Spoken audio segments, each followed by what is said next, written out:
1 box of brownie mix. Add 2 eggs right on top of that.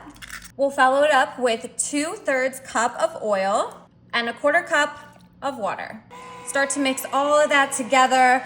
Definitely break those eggs up. Oh my goodness, a crock pot dessert is one of my favorites, you guys. It just sits, it cooks, the house smells delicious, and it stays nice and warm. I can't wait to share with you what we're doing. But first, mix all of those ingredients up really quickly and make sure, oh, look at that chocolate goodness already. Oof, that looks so good.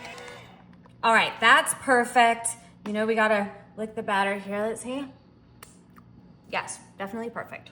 All right, so this is what we're gonna do. We're taking a jar of caramel. So I have 12 ounces of caramel here, and I'm gonna pour the caramel all over top of this brownie mixture that we just put in. Now, if you can, try not to let the caramel touch the sides of the crock pot. So you just kind of wanna pour it in the center. Oof, look at all of that caramel. I love caramel. Now you could choose salted caramel or regular caramel. I just went with the good old fashioned Smucker's caramel. I don't know, what are you guys choosing? We're gonna carefully then just kind of dip in all of this caramel, tuck it in, swirl it around. Just be careful not to try to touch the sides. We just want to get it in there and mixed in with a little bit of that chocolate, just a little bit though. That looks great. We'll stick that lid on, we'll put it on high, and we'll cook it for about 2.5 to 3 hours. And stick around because this caramel chocolate goodness is gonna be gooey, it's gonna be warm, oh, and it's gonna be effortless.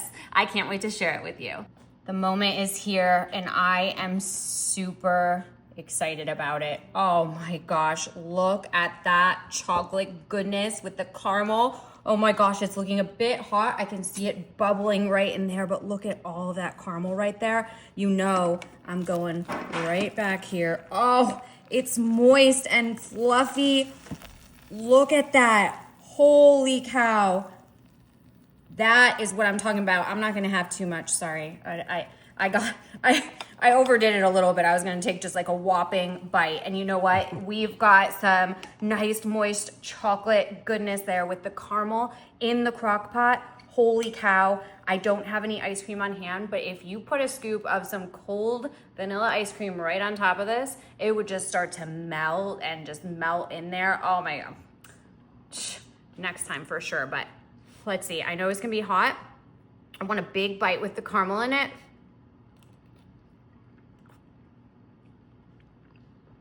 I absolutely love this. I love this idea.